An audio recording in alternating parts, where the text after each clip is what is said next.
Sino nakakaalala ng story ng turtle and rabbit? Sinong nanalo?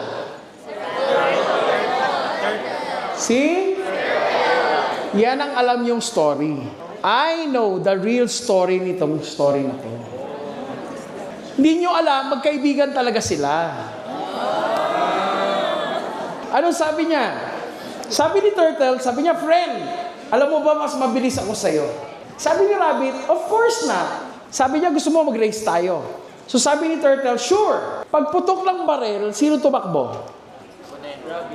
Silang dalawa, race yun eh. Kala ba alam nyo?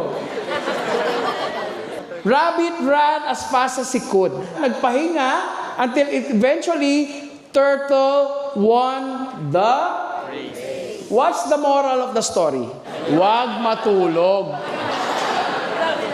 But the moral of the story is this. When you start a journey, huwag mo bitawan. Aabot ka sa finish line. Marami sa atin, we start on something, but we fail to follow through.